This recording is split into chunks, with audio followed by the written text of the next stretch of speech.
In the previous video, we gave you some insight on digital literacy as well as a solution to implementing it earlier in kids' life. Today, kids are growing up and spending a majority of their time online, getting phones, tablets, and other devices at an earlier age. At a young age, we tend to have a lot more creativity and interest before the school system doles it out of us. So to start this video, we will be covering the significance of interest-based learning along with how social media has become a great tool for gaining knowledge. Interest-based learning is important because, well, we're all interested in something.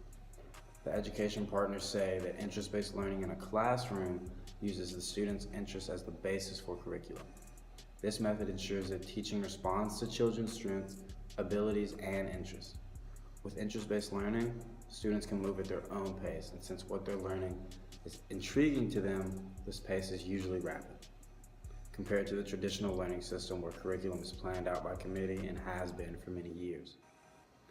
As we age, we include ourselves in many different activities, whether these are sports in high school, leisure hobbies, arts, or just specific techniques. Yet the traditional school system and curriculum will always remain the same. This is not to say that going K through 12 in college is wrong, but there's a lot of information out there that kids are taught that is mostly useless to them or that will easily be forgotten because there's no real attachment, sometimes making it seem like a waste of time.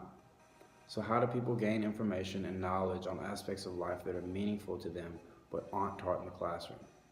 This question brings us to the second and main topic of this video, which is social media.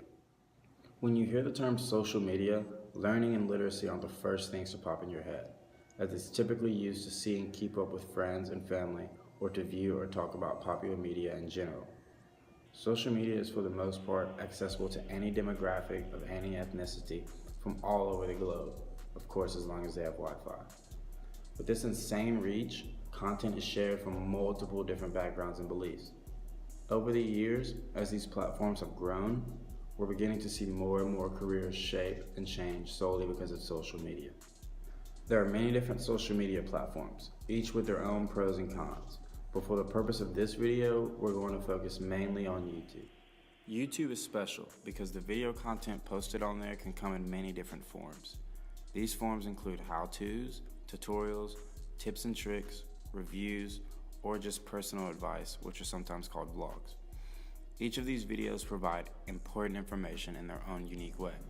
Most of these activities you couldn't go to school or get a degree for, yet there are still people in the world making millions in the makeup industry or on MMA.